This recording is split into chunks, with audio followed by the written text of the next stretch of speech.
estudante, tudo bem com vocês? Eu sou o professor Vinícius, professor de Ciências e Biologia da Rede Estadual de Ensino. Estou aqui hoje, junto com a nossa amiga intérprete de Libras, Valdene. Olá, Valdene! Para a gente dar início à nossa primeira aula de Biologia do seu ciclo 4 do seu PET. O nosso tema vai ser o reino protoquitista. Isso mesmo, reino protoquitista. É o nome atual onde nós vamos falar do reino protista, que vocês já devem ter ouvido falar e já estudaram. Bom, na nossa aula de hoje, nós iremos então conhecer o reino protoquitista, reconhecer os protozoários como um grupo de seres unicelulares, eucariontes e heterótrofos, e identificar a diversidade dos protozoários, baseando-se pela sua estrutura de locomoção. Bom, vamos lá. O reino protoquitista, que nós vamos então falar desse reino, ele vai ser representado pelas algas e pelos protozoários, onde nós podemos falar então que os indivíduos desse reino, eles possuem algumas características gerais, que vão ser aquelas características que são compartilhadas por todos esses seres que vão estar incluídos dentro desse reino. Vamos lá então. Eles são todos seres eucariontes. Então, se a gente for pensar aqui como uma linha do tempo, uma linha evolutiva, nós sabemos então que os primeiros seres que nós estudamos, que foram os seres procariontes, antigo reino Monera, que são as bactérias e as árqueas, que vocês viram lá no seu PET 3, nós então estávamos falando em todos os indivíduos procariontes, que vão possuir aquela célula, que não vão possuir a carioteca. O seu núcleo ele vai estar solto no citoplasma. A partir então do reino protista, que nós vimos então o reino fungi, vamos ver agora o reino protista, temos o reino plante e o reino animalia, todos são seres eucariontes.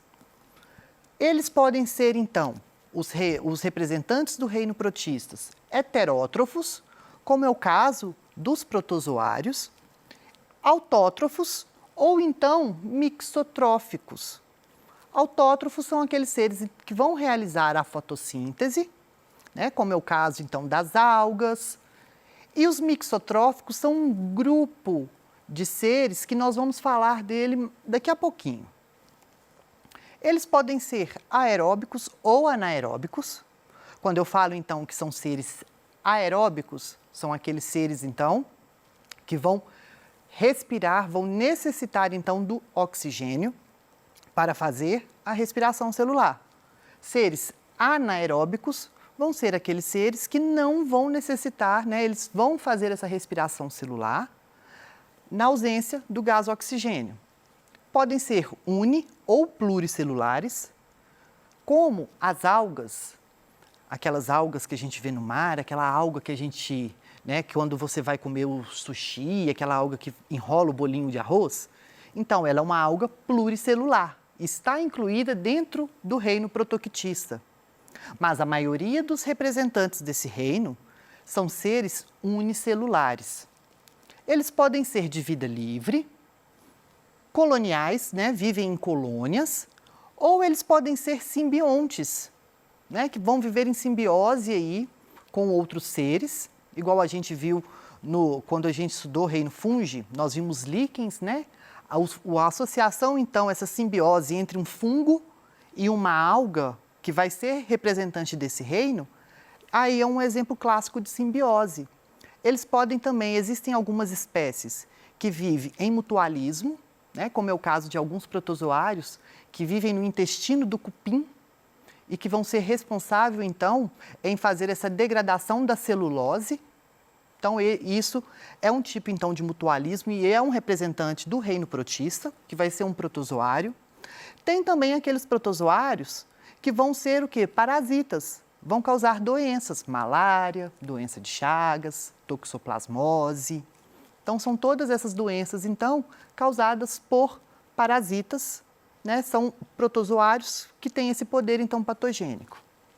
Eles podem reproduzir tanto de forma sexuada quanto de forma assexuada, igual a gente vai ver aqui mais para frente. Quando eu falo, então, em reprodução assexuada, eu estou falando que esse indivíduo ele vai simplesmente se duplicar, então vão ser cópias exatas.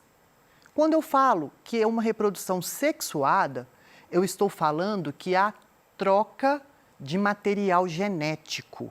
Tá? Esses indivíduos eles não vão possuir gametas, mas vai haver uma troca de material genético entre esses dois indivíduos. A partir do momento que ocorre, então, essa troca de material genético, eu posso dizer, então, que formou um novo ser, certo? Ocorreu, então, uma recombinação aí no seu DNA e isso originou-se um novo ser. Então, é considerado o que a gente chama de reprodução sexuada. Tranquilo? Então, aqui nós temos alguns representantes. Esse primeiro aqui, nós temos um protozoário, que é o Plasmodium. Esse segundo, que eu acho ele fantástico, eu acho muito lindinha ela, que é a Giardia, que nós vamos ver daqui a pouco. A ameba, que eu acho que todos já ouviram falar sobre esse representante. E aqui nós temos uma alga unicelular, que é a Euglena. Então, na nossa aula de hoje, vamos falar apenas sobre os protozoários. E numa outra aula, nós falaremos sobre as algas unicelulares e pluricelulares. Tranquilo? Vamos lá. Quando a gente fala em classificação de protozoário, né, em diversidade, vamos utilizar o termo diversidade. Eu vou te falar por que a gente vai falar então. Quando eu falo então em classificação dos protozoários, ela sempre passa por constantes mudanças, né, resultando então de frequentes revisões decorrentes de estudos recentes. Como assim, Vinícius? Nós sabemos que a ciência ela muda. A partir do momento que são descobertas novas tecnologias, são feitos novos estudos e a todo momento está acontecendo, vai o quê? Mudando e pode estar mudando então esse ponto de vista. Pode ser que na hora que você acabe de assistir essa aula, que você liga a sua televisão e tem lá um noticiário falando que tudo isso que a gente conhece pode estar errado não, pode cair por terra porque descobriu algo novo que muda o rumo da biologia. Isso é a ciência, isso pode vir a acontecer. Então, quando eu falo em classificação dos protozoários, é um assunto muito complexo e são vários estudos aí que nós temos, como análise de RNA, origem filogenética e evolutiva, dentre outros aspectos e estudos que nós temos, que vão classificar esses protozoários, então, em vários grupos. Então, aqui, o que eu fiz? Peguei, então, esses grupos que são mais usuais e que os cientistas e vários autores de livros trazem, então, como grupos e que vão ser classificados, né, vão ser agrupados, melhor dizendo assim, de acordo com a sua estrutura com que ele vai se locomover ou vai obter o alimento, que nós vamos ver aqui agora. Então, quando eu estiver falando e você estiver vendo, fazendo algum exercício ou prova, falando sobre classificação dos protozoários, vamos falar então de diversidade, né, desses seres que são unicelulares, então dos protozoários, e que nós vamos chamar então aqui simplesmente de grupos. Então vamos lá. Quando eu falo então nesses grupos, eu posso classificar os protozoários em 4 grandes grupos. Isso de acordo com o modo que eles vão se locomover, com a estrutura locomotora e também com a estrutura, né, ou modo com que eles vão obter o alimento. Vamos lá. O primeiro grupo que a gente vai ver são os risópodes ou sarcodinos. Risópodes são as amebas. Eles vão possuir, então, como estrutura locomotora, o que nós chamamos de pseudópodes. Isso mesmo. pseudópodes, vocês já devem ter ouvido falar isso desde lá do 7º ano, no 8º, no 1º ano vocês já ouviram falar. São aqueles prolongamentos, então, do citoplasma e da membrana plasmática que vão fazer com que essa célula vai englobar o alimento. Nós vamos ver aqui numa próxima imagem, eu trouxe para vocês. Isso, então, são pseudópodes. Eles podem ser de vida livre, como em sua maioria, tá? Principalmente em ambientes aquáticos, e muitas espécies são parasitas, que nós vamos ver ali mais para frente. Então, um representante aqui é a ameba. Por exemplo, no nosso corpo, nós possuímos uma ameba, tá? Que é a Entamoeba coli. Ela vai ficar lá no nosso intestino. Segundo grupo que nós vamos ver são os flagelados ou zoomastigóforos. Vamos repetir então. Zoomastigóforos. Como assim, Vinícius? Zoomastigóforos ou flagelados são aqueles protozoários, então, que vão se locomover através de um flagelo. Um longo filamento, então, que vai permitir com que ele, ao se movimentar, vai permitir a sua locomoção. Eles podem ser protozoários de vida livre, nós temos, tá? E também espécies parasitas, onde a gente vai conhecer mais. Um exemplo clássico aqui é a giardia, que é essa bonitinha que eu gosto dela, que eu tinha falado com vocês, o trypanossomo, a leishmania. Então, todos esses são protozoários flagelados. Terceiro grupo que nós vamos ver aqui agora é o grupo dos ciliados, ou também que nós chamamos de cilióforos. Eles vão possuir cílios. Olha como que é fácil se a gente associar. Flagelados, flagelo. Ciliados, cílios.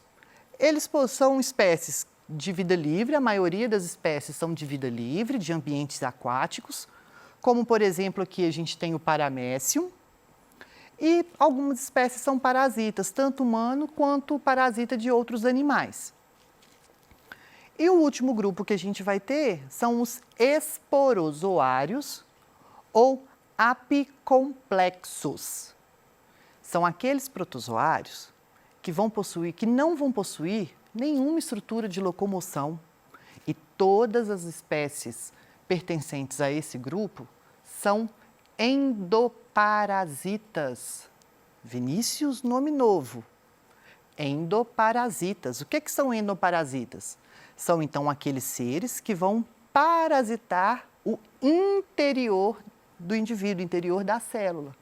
Tá? Então, eles são todos endoparasitas obrigatórios. Como, por exemplo, aqui o toxoplasma, causador da toxoplasmose. Bom, apresentei para vocês aqui, então, um geralzão desse quadro. Agora eu vou falar mais preciso de cada grupo desses para a gente entender. Vamos lá? Primeiro grupo, então, são os risópodes. Igual eu falei, eles vão possuir os pseudópodes, tá? Que vão ser essas estruturas aqui, olha, esses prolongamentos da membrana plasmática que vão permitir, então, que esse ser ele vai se locomover e vai também capturar o seu próprio alimento, através de um processo que nós chamamos de fagocitose ou pinocitose. Vamos relembrar aí. Fagocitose, ele vai englobar partículas sólidas. Pinocitose, ele irá englobar partículas líquidas, tá? Então, aqui nós temos os pseudópodes. A maioria, eles vão ser marinhos ou dulcícolas, e nós temos aí as principais espécies representantes desse grupo, que, igual eu disse, são as amebas. Então, eu tenho a Entamoeba proteus, que vai ser uma ameba que vai viver em água doce, tá? É uma ameba de vida livre. Nós temos a Entamoeba gengivalis, tá? Lembra de gengiva, vai viver então na nossa boca, tá? Humana, também é uma espécie de vida livre, tá? Que não vai causar nenhuma doença para a gente. A Entamoeba coli, que é uma outra também ameba que vai viver no nosso corpo, no nosso intestino, tá? E a Entamoeba histolítica, que essa sim vai ser patogênica, causadora aí da amebíase, que nós vamos ver em outras aulas a respeito da amebíase. Próximo grupo que a gente vai ver são o que a gente chama de ciliados. Ciliados, eles vão possuir então, como a sua estrutura locomotora, os cílios. Eles vão possuir dois núcleos, um que nós chamamos de macronúcleo e um que nós chamamos de micronúcleo. E esses dois núcleos vão possuir funções diferentes. E a maioria deles vão ser animais marinhos, como é o caso, né, ou dulcícolas. Um exemplo aqui é o paramécio, que vai ser um protozoário de água doce. Então, aqui na imagem, vai dar para a gente ver essas estruturas que eu falei com você. Então, aqui, olha, reparem que nós temos aqui ó, o macronúcleo, que é esse grandão aqui, que ele vai controlar, então, as atividades celulares. Então, é ele que vai estar responsável pelo controle das atividades celulares. E quando eu falo em micronúcleo, eu estou falando, então, na recombinação gênica, na recombinação genética. Quando eu falo que alguns protozoários realizam reprodução sexuada, eu posso falar aqui, por exemplo, que o paramécio, ele vai fazer a reprodução sexuada quando ocorre a troca desses micronúcleos entre dois indivíduos. Olha aí como que trouxe, então, essa recombinação, reprodução sexuada, tá? Eles vão possuir, então, aqui, igual a gente viu, os cílios.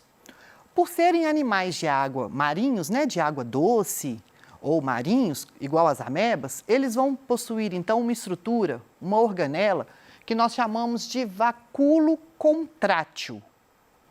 Esse vacúolo contrátil, ele vai ser muito importante para evitar a perda de água desse indivíduo. Como assim? Nós sabemos que toda vez que nós temos um meio hipotônico e um hipertônico, vai ocorrer então, pode ocorrer a passagem, né, de soluto e dissolvente. Esse vacúolo contrátil, ele vai ser responsável então em manter esse equilíbrio que a gente chama de equilíbrio osmótico, onde vai evitar com que esse indivíduo vai perder água, então ele vai armazenar essa água para que ele não perca essa água por osmose, que vai acontecer. Então, por isso que é essa importância, então, desse vacúolo. Ele vai possuir essa estrutura aqui, ó, mais escurinha aqui, que nós chamamos, tá, de sulco oral, que vai ser um canal por onde esse protozoário ele vai ingerir o seu alimento, tá? E aqui, bem no finalzinho aqui, nós vamos ter o que a gente chama de, ó, vacúolo alimentar. Então, a partícula, ela é englobada através desse vacúolo alimentar, ocorre a digestão. Feita a digestão, na hora que vai elimina através dessa estrutura aqui, que nós chamamos de citopígio, tá? Que vai ser essa estrutura que vai eliminar esses resíduos, tá? Então, é como se fosse um sistema digestório deles, tá? Então, aqui vai ser o caminho do alimento, digamos assim. Terceiro grupo, flagelados. Vão possuir os flagelos, né? A maior parte vão ser representantes do zooplâncton, que são aqueles indivíduos marinhos, heterótrofos.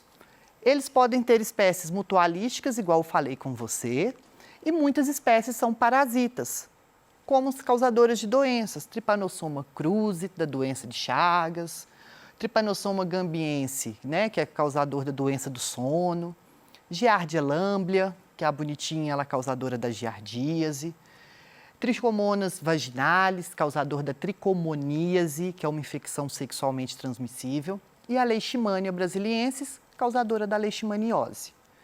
Último grupo, esporozoários, são aqueles que não vão possuir, então, estruturas de locomoção. São endoparasitas, tá? Eles vão receber esse nome devido às suas formas infectantes, que nós chamamos de esporozoítos, que vamos falar nas próximas aulas, e eles possuem o que a gente chama de alternância de geração, que quando a gente for ver as doenças, a gente vai falar direitinho sobre isso. Nossa aula chegou ao fim. Não deu tempo da gente corrigir a questão, mas eu deixo ela aqui para vocês. Espero vocês, então, para a nossa próxima aula. Se tiver alguma dúvida, mande para cá para os canais de comunicação, que irei responder no ao vivo. Até mais!